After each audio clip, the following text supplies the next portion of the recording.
Good morning. I'm Roy Rogers. I'm a commissioner from this particular district, represented quite a while. I have the honor of introducing the senator here this morning. Before we start, we always typically ask to pledge allegiance. So would you stand and join me in the pledge? I pledge allegiance to the flag of the United States of America and to the republic for which it stands, one nation, under God, indivisible, with liberty and justice for all.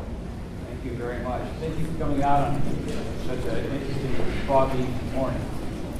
I have the privilege and honor of recognizing and introducing our senator, one of our junior senator, but it's hard to imagine Jeff being a junior senator since he has a long, robust career here in Oregon, having grown up in Myrtle Point from a working family, having migrated north to the great sister city of our county of Multnomah. Always been a champion for workforce development, always been a champion for education, always been a champion for opportunity. And I think you'll hear a bit about that today and hopefully ask a few questions.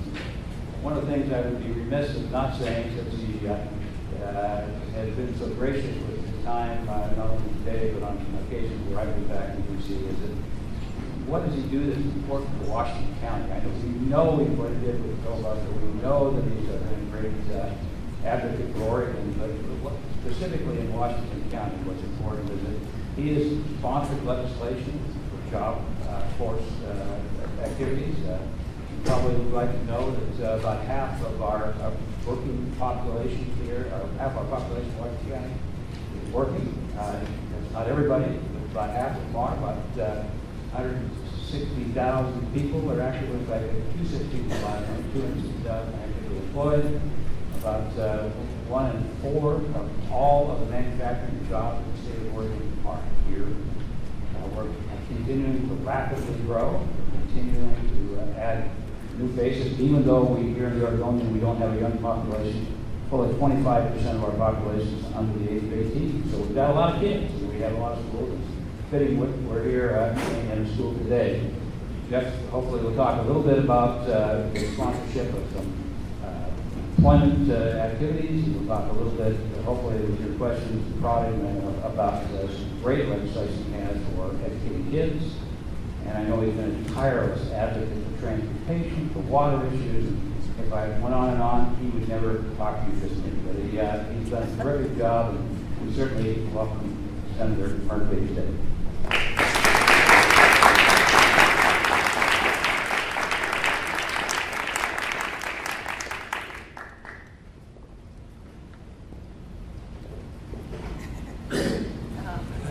Thank you very much, Commissioner, and thank you so much for your 28 years as a commissioner and 7 years as a mayor before that. So congratulations on one of the records of longest public service longevity in the state of Oregon. Much appreciated. I want to kick off the town hall with each of my town halls. With a recognition of someone who has done excellent service in the community in a program that matters. And here we are at the start of a new year, 2014, so kind of a new town hall tradition. And the person we're recognizing today, her name is Sunil Wade. And Sunil, why don't you make your way on up here? Come on up.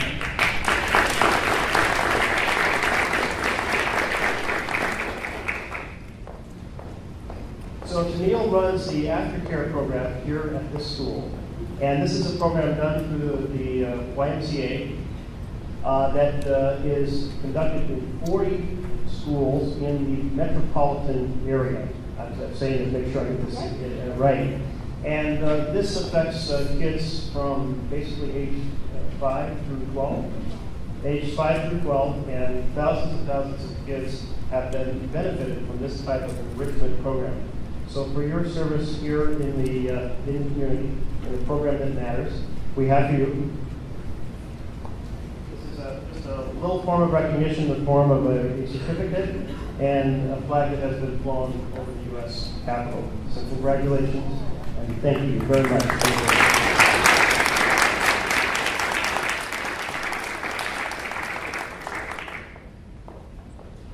And before we jump into general conversation, I wanted to give a chance for all of our electeds to introduce themselves.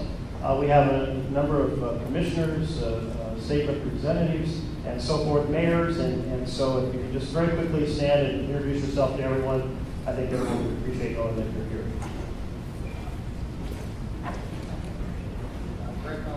Washington. Welcome, Greg. Good to have you. State Representative Mitch Greenland. Welcome, Mitch. John Cook, Mayor, City Tiger. Mayor, City of Beaverton. Welcome. Joe Gallegos, Constitutional Security. Ben Humber, State Representative, North Craig Person, former Mayor of Tiger, now National Council of the District. Tobias Rita, State Representative Beaverton. Welcome.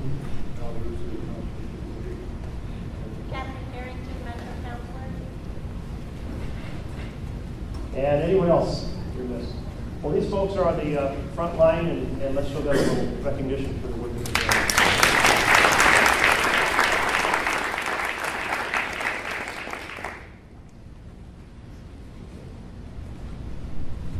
So I thought I'd say just a few words about things that are going on back in D.C. that kind of warm up the conversation.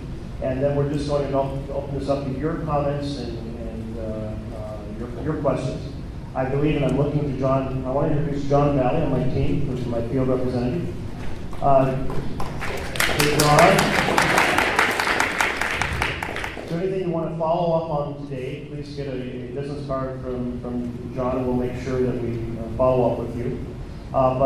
Did we pass out tickets on the way in? Are we calling tickets? And first question, and then Commissioner Rogers, are you going to pull the tickets? Great. So we'll just have an equal opportunity for everyone to share their sentiment. And I do ask that if somebody is speaking, please give them a full chance to express their point of view, even if it is dramatically 180 degrees different than your own. And then we'll ask everyone to give you the same courtesy when you're speaking, so this can truly be a First Amendment free speech zone, as every community meeting in America should be. Well, a couple of the things that are going on nationally. One is the discussion over investment in infrastructure and investment in nurturing of manufacturing. And these are both very important to Oregon because they represent jobs in the short term, and they certainly represent the structure of the economy that will serve us well into the future. Now, in terms of infrastructure, the United States is only spending, I'll put this out a little bit. Anybody want to know what % of our GDP is spent on infrastructure? We want to take a guess? I heard 3 up here. 8% back here. Actually, 2%. 2%. Now that compares unfavorably to Europe, which is spending 5% of its GDP on infrastructure. China is spending 10%. I went to China about 10 years apart, and Beijing went from bicycles to having a bullet train. And you saw that across China with 10% of GDP invested in infrastructure. When you're spending 2%, you are probably not even repairing the infrastructure that we have, let alone expanding it. So that is a significant issue for jobs in the short term, and certainly in terms of the economy that will serve the future. A piece of that is water infrastructure. And I've sponsored a bill called WIFIA, Water Infrastructure Investment Act. And WIFIA has passed the Senate. It is in conference with the House. I'm hoping it survives because as I go from county to county, as I go to every county every year, almost always there are water infrastructure issues where the cost of the improvements, either to replace aging infrastructure or meet new standards or prepare for an expanded industrial economy or a larger population, all those things are stressing the water infrastructure. So hopefully that will make it into law and help communities be able to address that infrastructure, and it would also create jobs.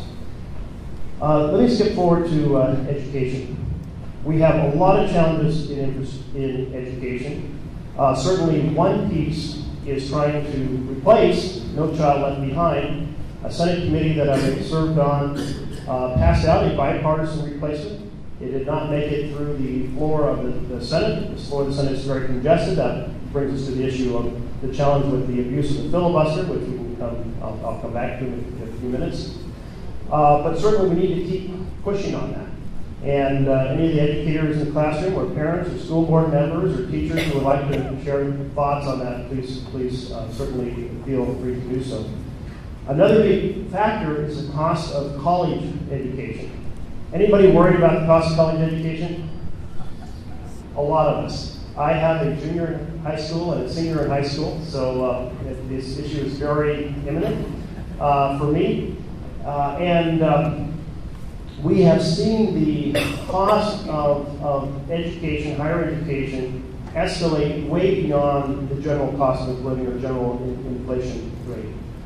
And such that it is starting to be the case that parents are uncertain whether to encourage their kids to pursue a college education for fear that they will end up with a debt the size of a home mortgage and no job, at which point you're really stuck. And that takes and eviscerates the vision of opportunity for millions of our youth. If they don't believe that there is a pathway to succeed, then why work hard in high school to prepare? And if you bypass that college experience because of that concern. So this means we need to continue to push on the Pell Grant side, certainly on the cost of school loans, which we've made some progress on, but more needs to be done. But I'm also exploring a federal partnership under an idea called Pay It Forward.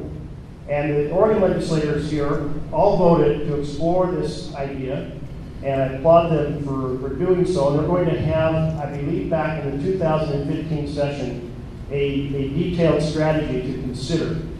But the concept is that rather than take out loans, you take out a contract. And for a certain amount of state investment in your tuition, you agree to pay forward for the next generation a share of your income for approximately a 20-year period. And the heart of this idea is that students don't know if their loans are going to overwhelm their future income, if their income is low, but if their repayment or their payment to the fund for the next generation is dependent upon what they earn, that fear is gone.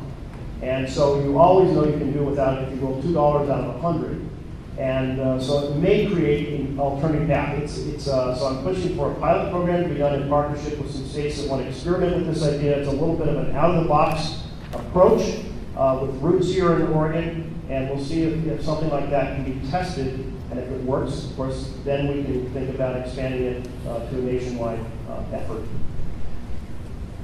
Well, there's lots of other issues I could go on. But I'm going to stop here because I really wanted to give a chance to warm up the conversation, things you might want to share. And we have a tradition of having an educator or a student give the first question and the last question. And today, I have to hold this further and further away from me. Maria Copeland is going to give the first question or comment.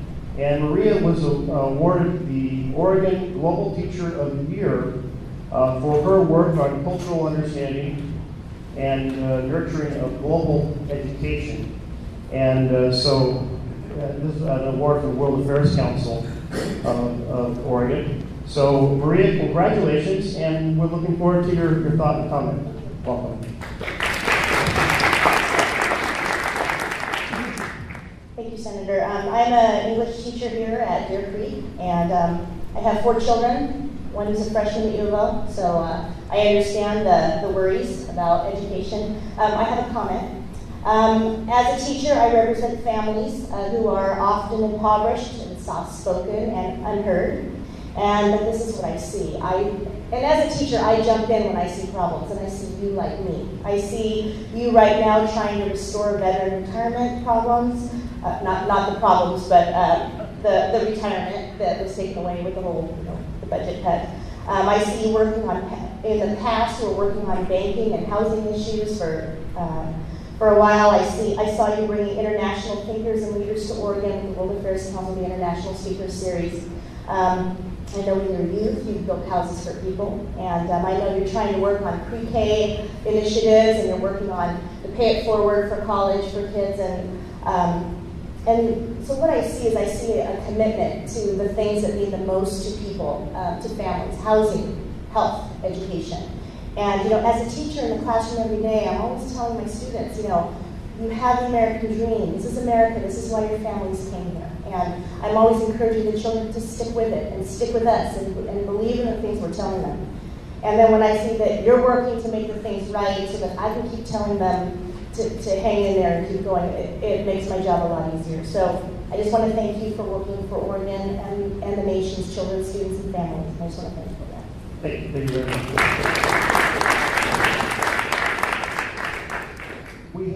Our student who was going to ask the final question wasn't able to be here today with a family health emergency. And so if we have any students who are here and you'd like to ask a question, you can ask it at any point your number is called, but in particular, the last question will turn to if there's a student present who would like to ask. So I just want to give you a heads up on that and be thinking about what comment you might otherwise like to give. And with that, we're going to turn directly to our numbers. And Commissioner, if you could read maybe three tickets at a time, and we will take just whoever's hand goes up first and then ask you to share the numbers so we can retire it. And what part of the county you're from, and your name, and then share your comment or question. Last three digits, 652, 652. And then we go to 654. Pick them all in a row, I don't know why. And 655. So 2, 4, and 5. 652. Blaine Atka is my name, Senator, and I appreciate you having the town hall and doing these town hall meetings. My concern is with the recent disasters with the trains carrying the oil from the Bakken oil fields in North Dakota, and now we're having these trains coming down the Columbia River presently, and even more are proposed with this Tesoro Savage plant in Vancouver. And I'm wondering what federal role might play in tightening up the restrictions on the shipment of oil by train, because if we were to have a disaster on one of those trains, environmentally it would harm both Oregon and Washington irreparably. Why don't you hold on to the microphone for just a second? Now, I believe the Vancouver facility, is that actually underway yet, or is that a notion of one that will... That's at the Washington Facility Siting Council right now for a decision. Yeah. The Vancouver City Council and the Port Commission have approved it apparently. We've had the issue related to coal trains, and then certainly with the oil trains you're speaking of now, the coal has gotten a lot more attention. But there's an article in the Day's Oregonian about how they're finding that the oil trains, the particular type of oil that is coming from the Bakken Formation appears to be more explosive than others, and there's been a whole series of incidents. I think that that's relatively new information that needs to be taken into account in the process of considering any type of permits that are required. So I think it's appropriate to draw attention to it. In the case of the coal, because of the potential environmental impacts, I've called for a comprehensive environmental impact statement called programmatic, and so has the governor, because we should fully understand the consequences of the decision and before we proceed and make a decision. So thank you for drawing attention to it, and I think it's an appropriate issue to be added to the permit process with this new understanding. And thank you for your help with the coalition. You're welcome.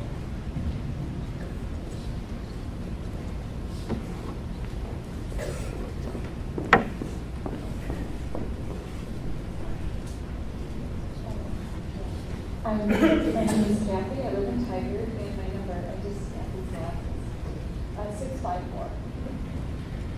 So thank you very much for coming. I greatly appreciate it. And one comment is that I really like what I see here, and I'm also very happy to hear about the Pay It Forward. I think that's a great experiment. My main question, and to get back, I really appreciate everything that you said and what you have here. I'm just wondering of the piece about addressing environmental issues and climate change. If you can speak to where you see that and a path to include that, because it doesn't get enough coverage, I don't think. Kathy, thank you. One of the very significant numbers in public policy is the number 400. And why? Anybody want to venture guess why I would say that? Parts per million of carbon pollution in the air. This is a number that has been growing throughout the Industrial Revolution. It started at about 270 before the Industrial Revolution. We're now at 400, and 400 is considered at a level that is unsustainable in terms of that it will have a significant impact in raising the temperature of the planet. Now, here in Oregon, we should think of this in terms of fish and forest and farming. And that connects this as a conversation affecting our natural resource industries in our rural areas as well as our urban areas. Specifically on the fish side, we have smaller snowpacks in Oregon, and therefore smaller streams and warmer streams, which affects our salmon and trout. We have the issue in our forests of growing the pine beetle devastation, because the pine beetles aren't killed off in the colder winter, which leads to greater forest fire risk as well as a loss of a lot of timber stands. And if we turn to our farms, we have in Klamath Basin, we've had 3 worst ever droughts in a 13-year span of time. And those droughts have huge ramifications for our agricultural community. So this is a very real issue, not some theoretical issue for some future, 7 generations from now. It's here and now and affecting our economy, and Oregon is no exception. The rest of the world is experiencing these impacts as well. So there are major areas of carbon production that we need to address. And one is a major source of carbon, our buildings. And so energy-saving retrofits can have a very significant impact on them. I have a plan called the Rural Energy Savings Plan. It's in the Farm Bill. It has passed the Senate a couple times. It is now in the Conference Committee. I think it's going to survive. Meanwhile, though, the administration has taken the model from my bill and implemented it as an alternative under some existing loan programs. And so in 2 different ways, I'm pushing that forward. Energy-saving retrofits is one of the most effective job creation ideas there is. They just bang for the buck. And in fact, back in about 2011, Bill Clinton came into our caucus and spoke for 20 minutes about the best thing you can do to create jobs is low-cost loans for energy-saving retrofits. And the reason why is that you can't outsource the labor, and virtually all the materials are made in the United States. There is no leakage. It creates a lot of middle-class jobs. So the whole time he's speaking, I was sending him a telepathic message, wanting him to say, and 2 of those bills are Senator Merkley's from Oregon, because I was leading the Rural Energy Savings Plan and something called Building Start for commercial buildings. He didn't, by the way. My mind waves didn't work, but maybe next time. So buildings is one. Transportation is another. And we do really have some progress in this area in that the mileage is increasing for the U.S. fleets, and it's increasing for our commercial fleets as well. And this is the impact of everything from new airfoils on trucks to switch in some cases for trucks to natural gas, but certainly on cars, the growth of plug-ins and hybrids and smaller cars that get more miles. And so that's an important front on this as well. And then power generation is a third major area of carbon production. And essentially, what it means is we need to have the best applicable technologies employed at all of our coal plants, because coal plants are the major source. And certainly there's transitions going forth where coal plants are being replaced by more renewable energy or by natural gas plants. We need to push on all these areas. We can't sit back and say to the rest of the world, we're going to wait till you act. Every nation has a responsibility to jump in and address these issues, and then work in partnership with other countries and encourage them to do the same. These efforts will create jobs and reduce our carbon pollution and help give our nation a voice in the world that resonates because we're doing our share of the effort.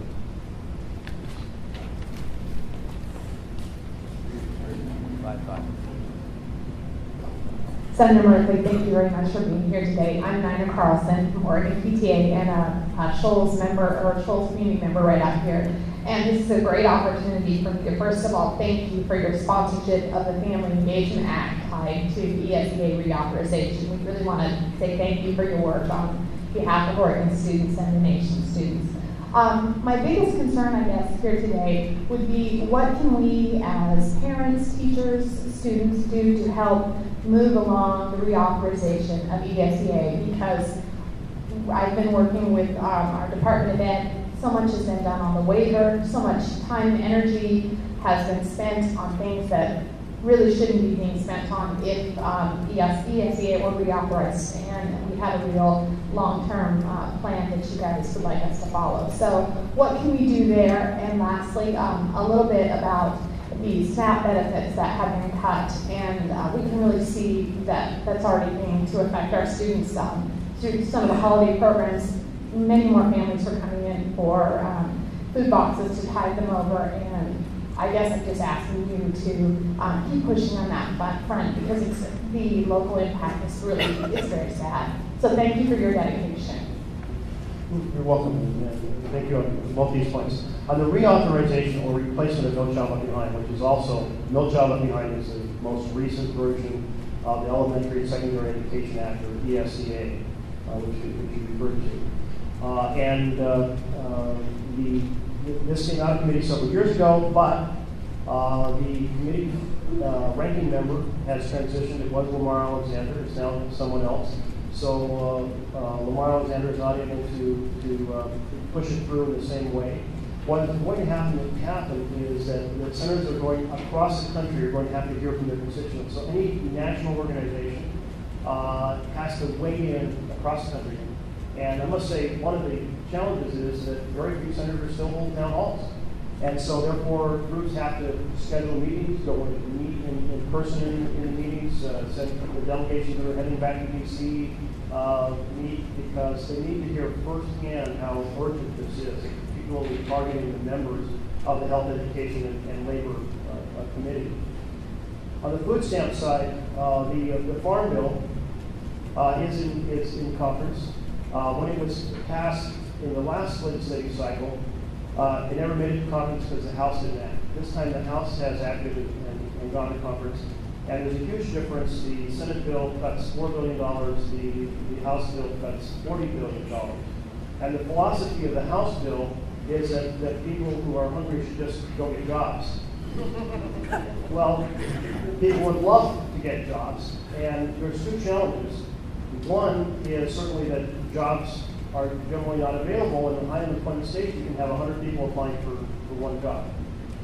But the second is that the jobs that are available now are often minimum wage part-time.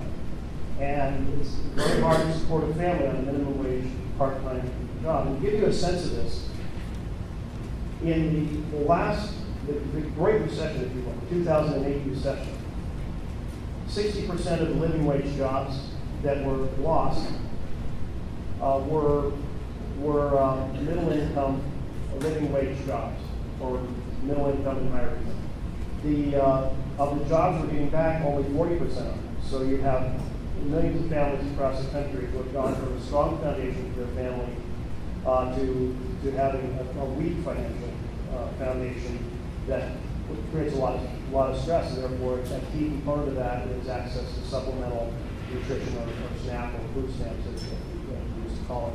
But I'm going to keep advocating for that safety net. We should not have hungry children, and we should fight on both fronts, increase the number of living wage jobs, increase the number of jobs overall, but certainly keep the safety net in good place.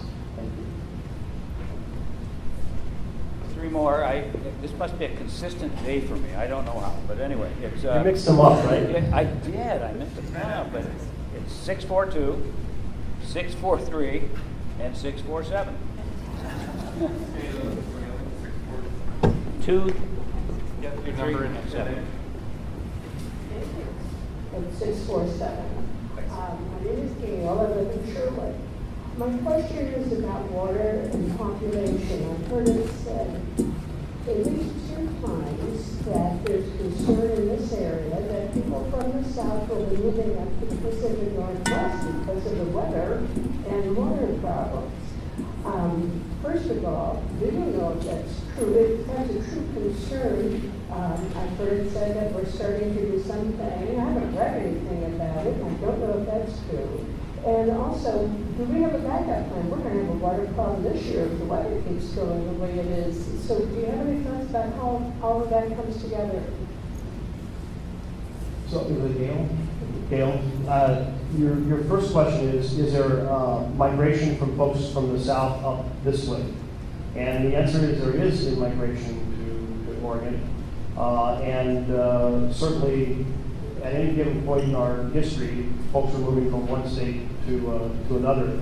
But we've had, except for the recession was kind of an exception, we've had a steady migration of folks from California who were, in many cases, kind of selling their property to become more valuable down there, and then coming up and investing in Oregon and buying homes up here. That's helped fuel the Oregon economy in the Medford area and in Central Oregon in particular. I wouldn't necessarily describe it as a problem. It is a feature that has some upsides and some downsides. And you mentioned one of those, which is a stress on planning for growth and water resources, transportation resources. And certainly the state legislature is engaged in that type of planning. On the water side, I'll just return to what I mentioned earlier, which is we have to enable local communities to be able to have affordable financing to have new water systems, whether to accommodate population growth or replacement of old systems that are wearing out or new standards. Thank you.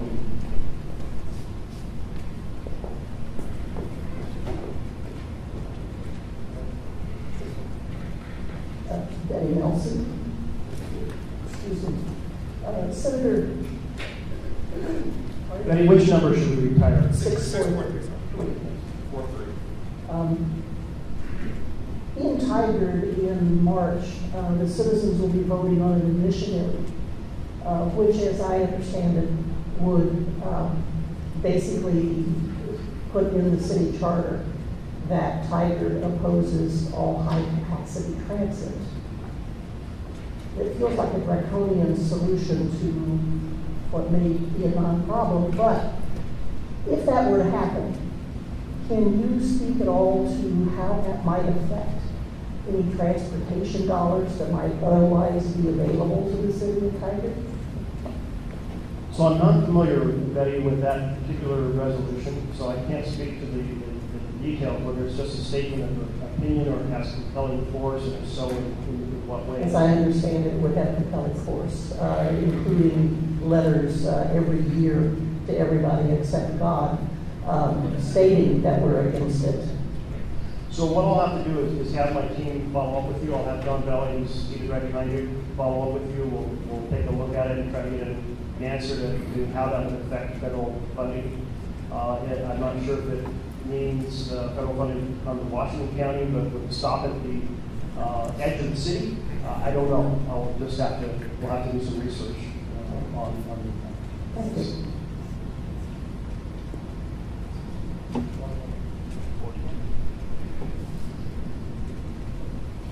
So let's pass it on to the number of things. So 3-1. can believe I'm not shaking them up, but I am. It's 4-0, 4-4, and 5-0. 4-4, 4-4, 40. 4-0. Uh-huh. And 5-0. Are you talking 6-4-4? Yep. Okay. You're all in the Thank you. sixes. All right. Hi, I'm Carl Beckelheim, and I'm from Tiger Down on it as well. I just want to thank you for being our senator. I think most of the things you do are great. And what I wanted to get you to comment on was something I saw on MSNBC, which is, you wonder whether you trust that or not. But there was a resolution, a set of resolutions done by Harry Reid at 5:03 on the last day of the year, where all of these things were passed with 100 votes. Are you familiar with that at all?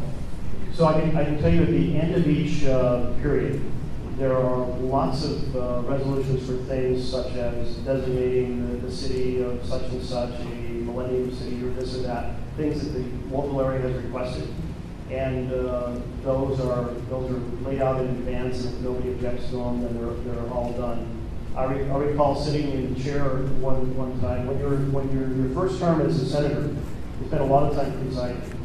And so I recall sitting in the chair during one of those late night sessions where the majority leader came out, and there was the two of us on the floor, and proceeded to pass about 30 resolutions for different cities and counties and states. And this was the case. There was no one else there, and everything was passing, by 100 votes, they said, including a whole bunch of judgeships and things that I think had been, backed up before the filibuster was taken care of.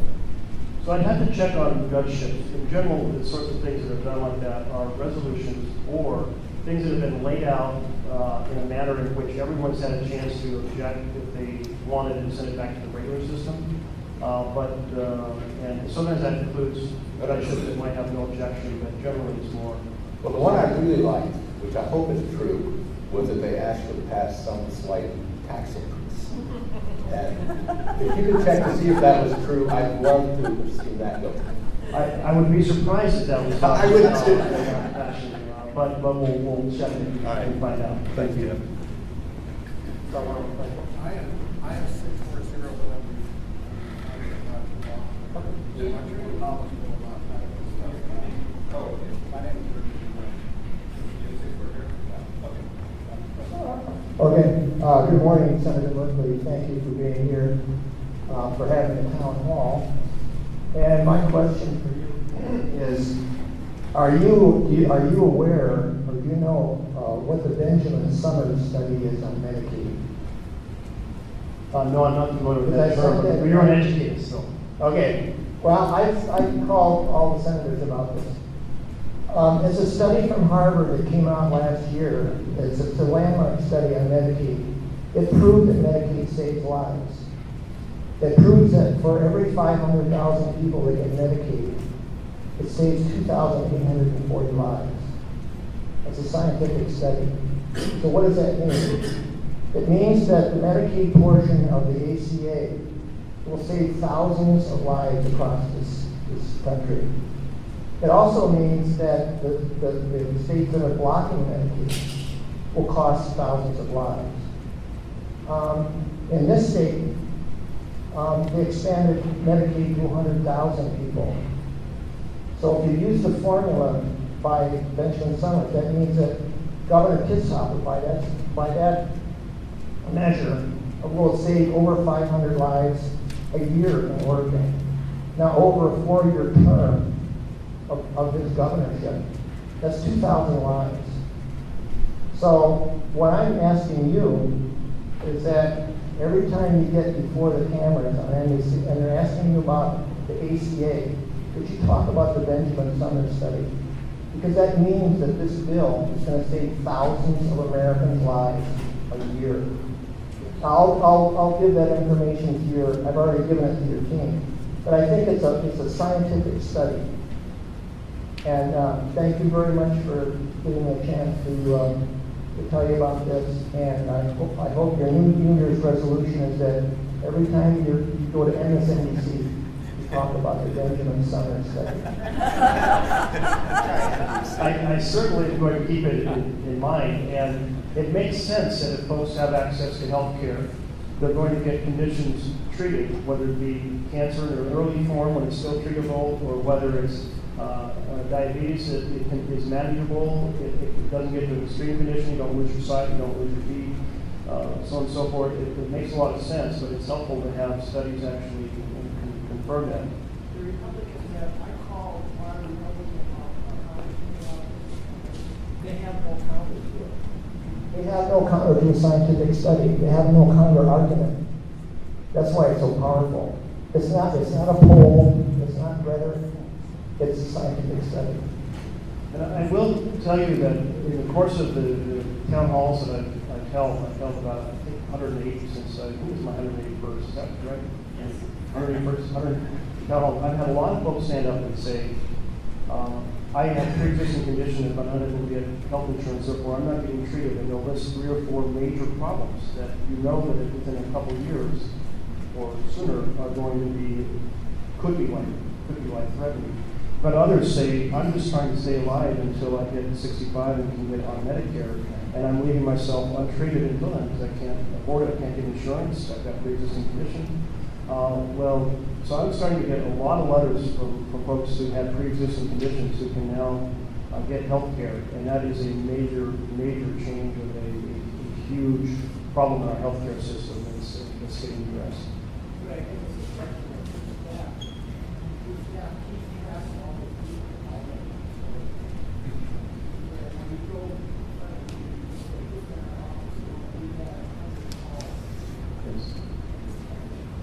His suggestion, if you couldn't hear that, was that we keep track of those letters, and I've got a bunch of them in the car I read this morning.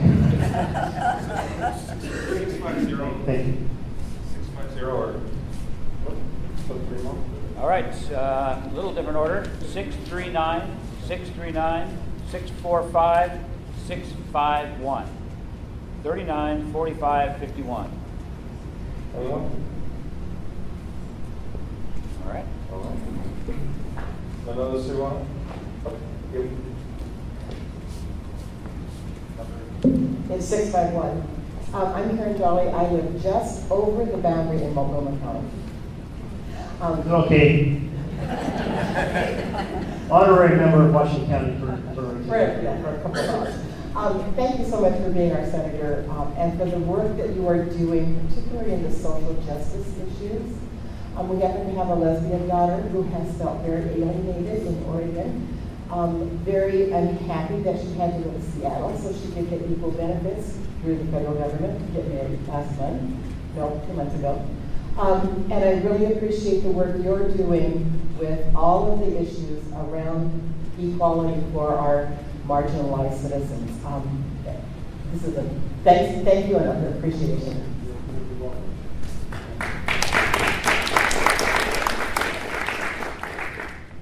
Just after I was elected to the U.S. Senate, Senator Ted Kennedy, through his staff, asked if I would carry the torch on one of his key bills, which was to end discrimination in the workplace for our LGBT community. And I found it astonishing that this seasoned veteran would be turning to a freshman to carry a key bill like that. And so I've been working to line up hearings on the bill and mark up the bill, and then for it to come to the floor. And it came to the floor just 2 months ago. And this was first on the floor in 1996, in ending discrimination in the workplace for our LGBT community. It's called the ENDA, or the Employment Non-Discrimination Act. And in 1996, it came within one vote of passing, 49 to 50. And the tie-breaking vote was in the presiding chair, that was Vice President Gore. And the missing senator was Senator Pryor, the senior, who was visiting his son in a hospital, who was ill, very ill, who was Mark Pryor, who is now the current senator. Nobody imagined that it would be 17 years before this bill could get on the floor again. But the happy news is that it received a bipartisan 2-to-1 vote out of committee, including Senator Hatch of Utah. And a special thank you to former Senator Gordon Smith, who we teamed up to. I asked for his help, and he offered his help, and he gave his help, talking to some of his former colleagues. And then on the floor, it also got a 2-to-1 vote, and only one senator spoke against the bill, which was reflected a huge change in the American dialogue, because it was not what I expected. I went through the debate here in Oregon in 2007. I had people screaming at me at that point in time, and what a difference in which essentially 2/3 of the Senate and only one out of 100 senators spoke against the bill. So it did pass by 2-to-1, and hopefully the House will take it up as written in the Senate, because it has bipartisan momentum. And I'm sure if it got a straight vote in the House, it would pass in the House, and we'd end this many, many decades of discrimination that hurts the vision of equality and opportunity that is right at the heart of our Constitution. Thanks.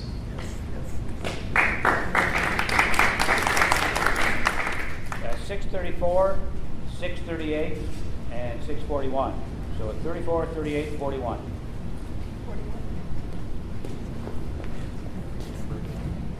Again, thank you, Senator. I'm Carol Carino. I'm from unincorporated Washington County between Tigard and Tualatin, and the caucus for education for the State Central Committee. What I'd like to just briefly ask about, or ask you to be aware of, is as we get some of the sequester money back into education, one of the issues is whether it goes to things such as No Child Left Behind is doing more testing and assessment, or if it goes to things like Title I that serve all schools. And one of our concerns is to make sure that the programs that we've had in the past that we've lost some of get enough money to keep going and to function.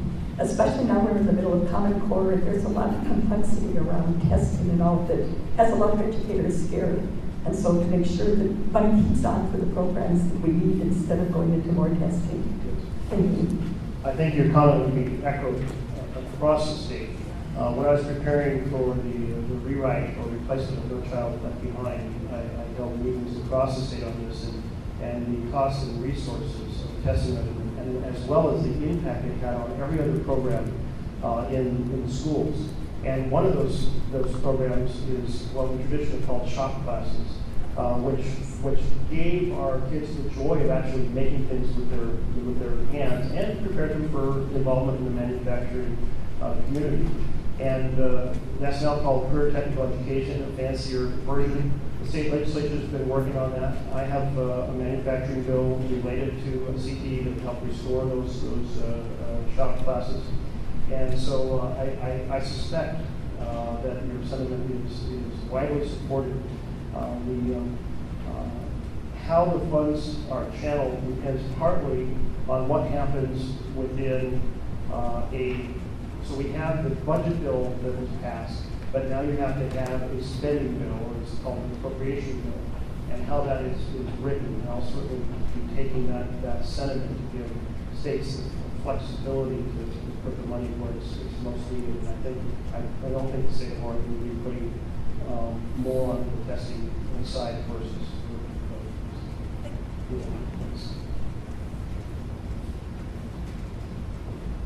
More? 34, 38, 41.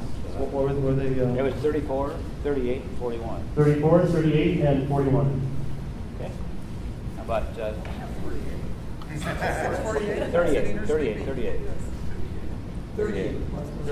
38. How about 57, 59, and 61? 57, 59, and 61. You had called 645? Earlier. Yeah, and you said, so 645 is the second one you called. Ah, yep, 645. Okay, that's what you got. I have to take it, but now I'm not even sure I have a question. I do want to congratulate you on your efforts so far in Congress. I really think you're doing a great job. I do have a concern with Congress. And that is basically that I see a trend in Congress of an anti-scientific agenda. there are certain networks that are promoting all kinds of fallacious information out there and nobody challenging them. We have congressmen who are quoting all kinds of stupid studies that they cannot prove, and nobody seems to take them on. And this to me is very disconcerting. And I don't know what you can do about it, but I just like to make a point that we got to get back and respect scientific science studies. It denigrates our college graduates, it denigrates our universities, and I think it's a bad trend.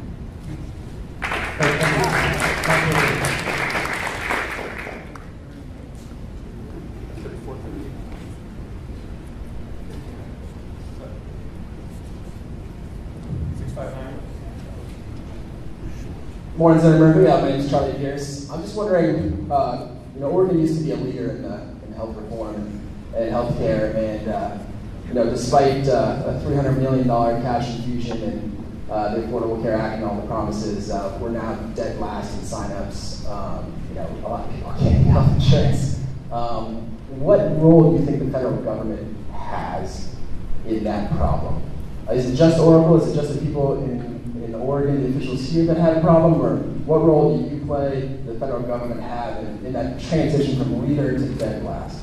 Yeah, you're right. Oregon has been a leader in many areas, and one of the things that the state sought was an infusion of funds to help restructure the way that Medicaid is done. And you're in Oregon, so there's the Oregon Health Plan.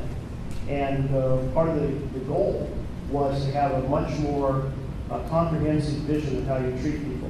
So you don't treat people in the hospital, have them go home, basically not have any guidance on taking medicines or other things you're supposed to do, and then have them end up back in the high cost center of the hospital or the emergency room.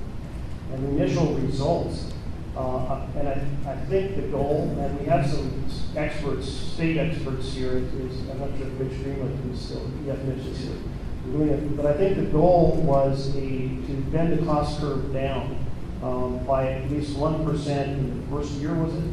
I'm seeing I'm not, and the state actually exceeded that goal, and so that's going to be a key effort. In fact, what's being done here in Oregon at the state level may serve in an additional year to bear out the initial results, may serve as a model for bending the cost curve in the rest of the country. And part of that is trying to reduce the emergency room visits.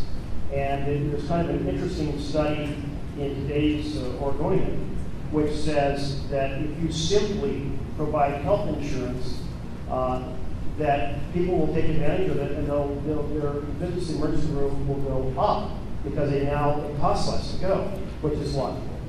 And so this is the key to why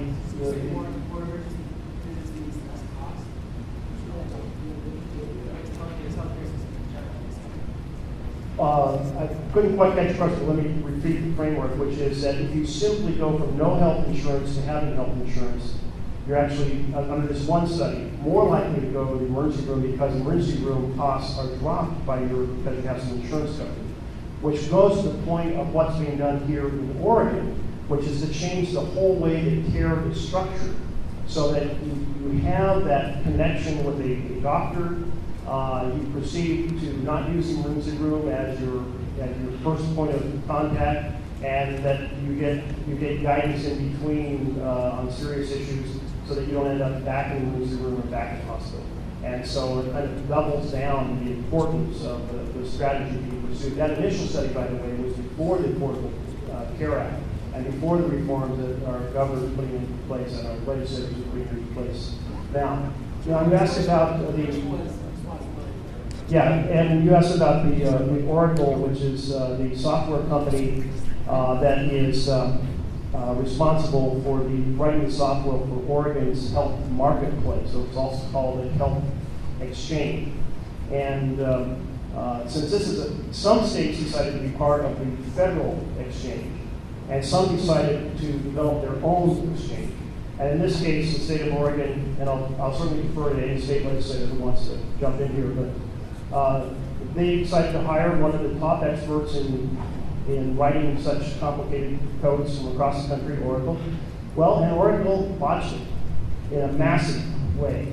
And I spoke to the co-president of Oracle, and also, as soon as I got on the phone, she wouldn't let me talk because it was a 10-minute apology for that they have thousands of customers that virtually never sued because they do such a great job. And she couldn't believe that they had let Oregon down in this massive way.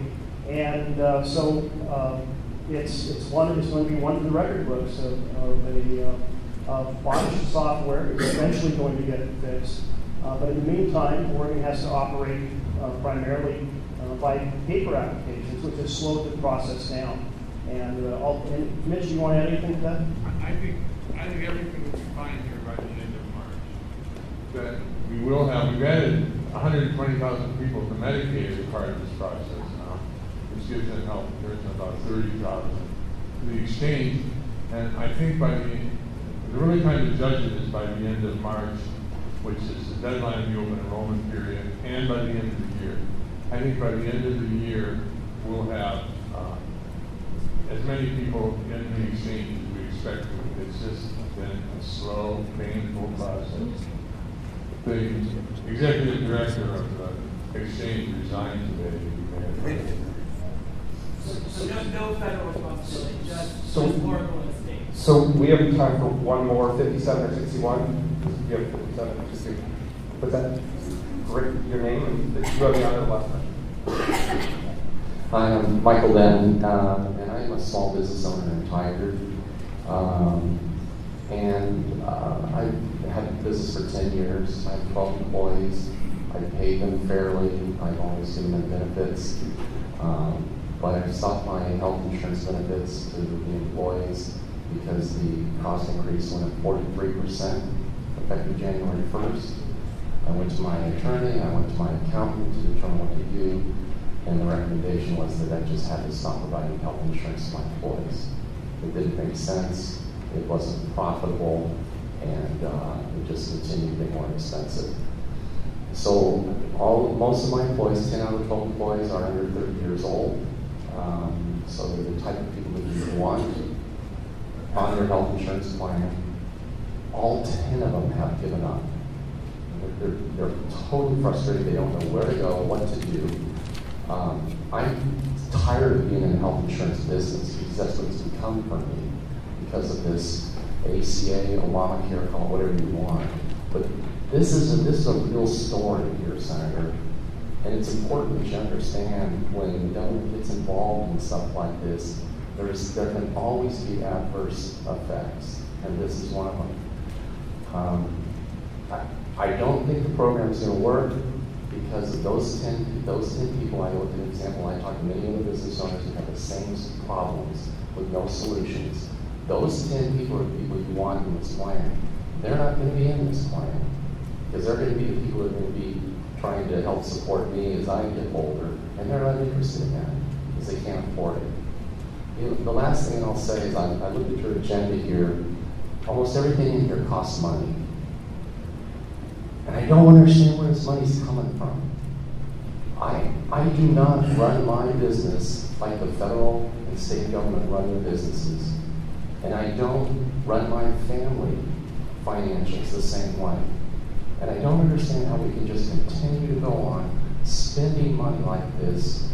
The government can't be everything for everybody.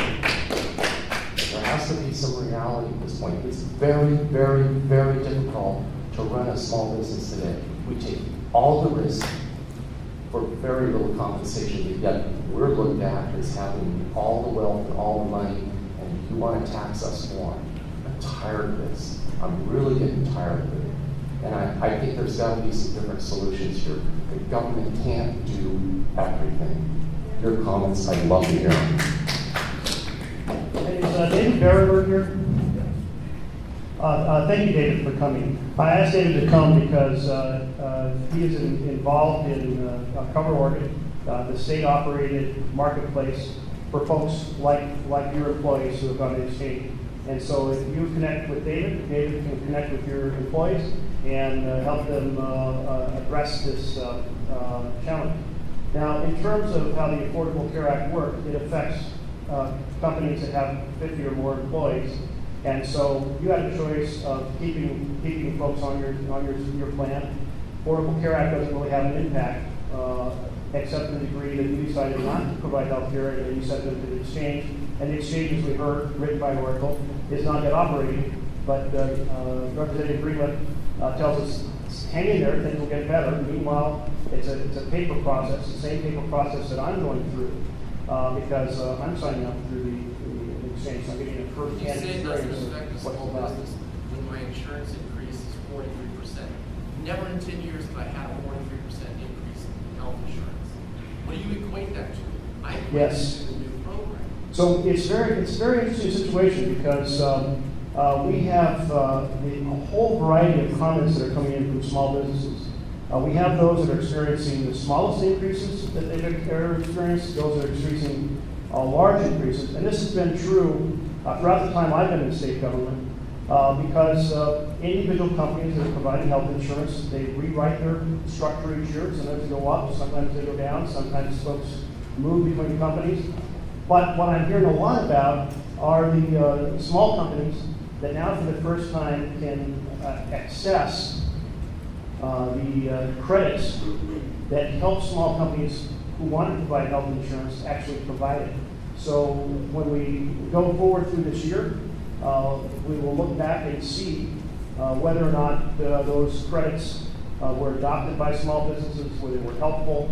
It is kind of we have these enormous variations in which companies' rates are going up when. What we have largely found is that the rates that were posted on the exchange are providing insurance at a cost that is below what people can get in individual policies, which makes sense because as an individual you have the leverage of one against a huge, massive insurance company. As part of a large group, you have the leverage of that company wanting to get that large group's business. And so they offered rates that were lower. But we're going to have some success stories, we're going to have some failure stories, we have to learn from it, and we're going to have to keep what works, and we're going to have to fix what doesn't.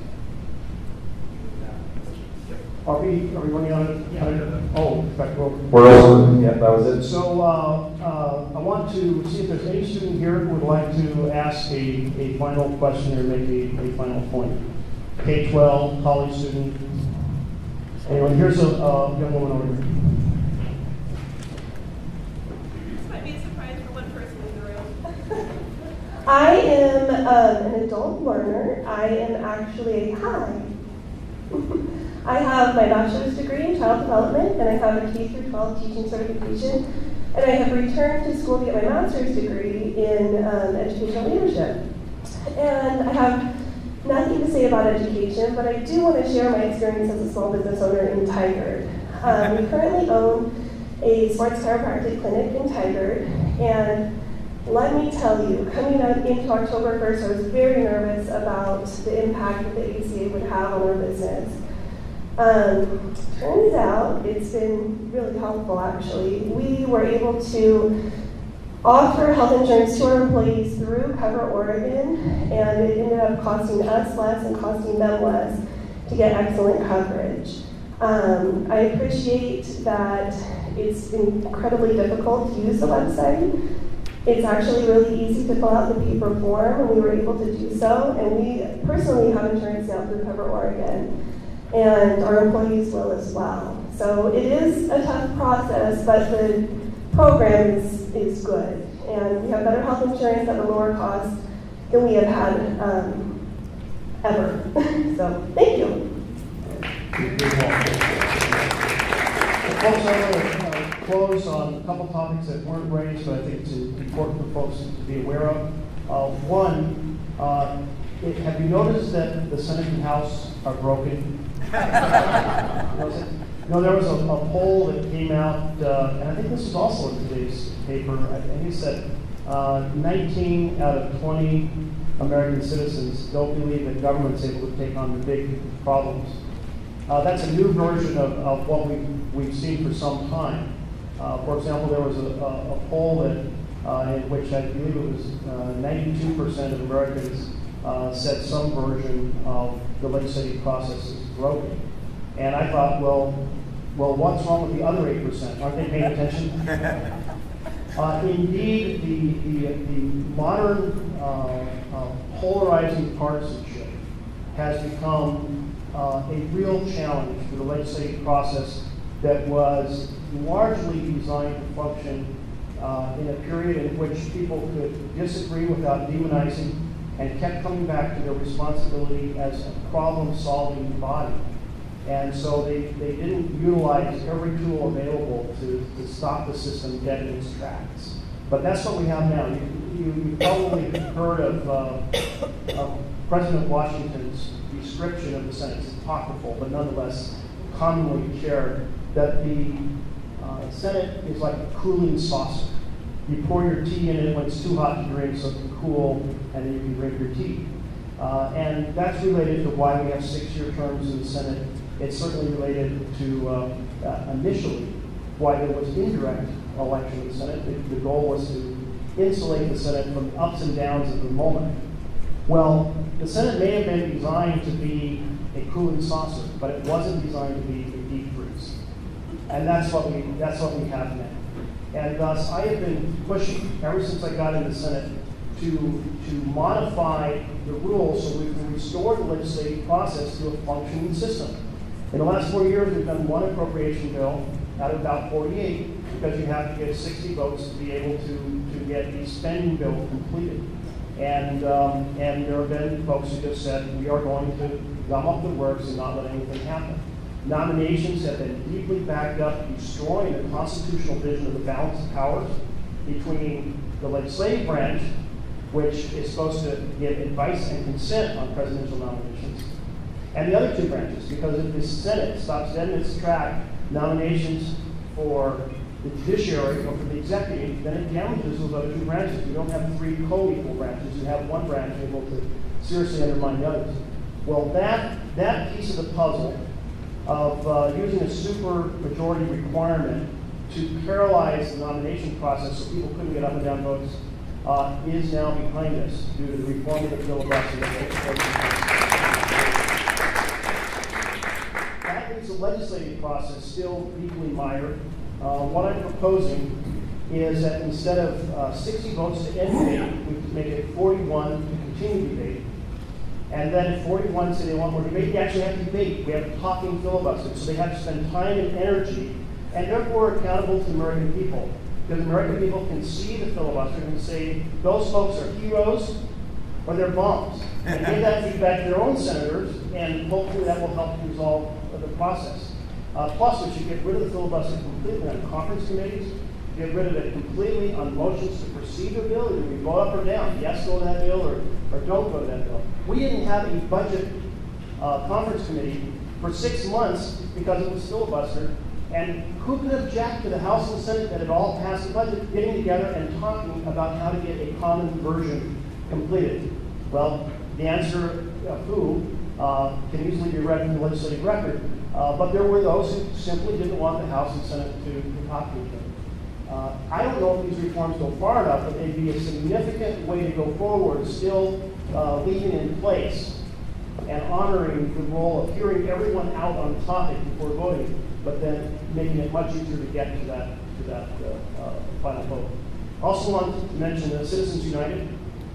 Citizens United, a court case, Supreme Court case, that by 5-4 allowed unlimited third-party spending in campaigns by companies, and that completely changes the legislative process because basically a super PAC can, in a 5-minute executive session, decide to spend as much money in a race as someone who's raising money from citizens, one citizen at a time, over several years. And that definitely warps the notion of envisioning our Constitution of the people, by the people, for the people. It replaces it with of and by the powerful. And so that's extremely unfortunate. We have to push back and call for complete disclosure, complete transparency on donations, and hopefully have the court reconsider taking of the people and changing it to of the powerful. We need to change it back to of and for the people. With that, I want to just close and say thank you so much for coming and being part of this dialogue. Look forward to working with all of you as we work to build a better state and better nation.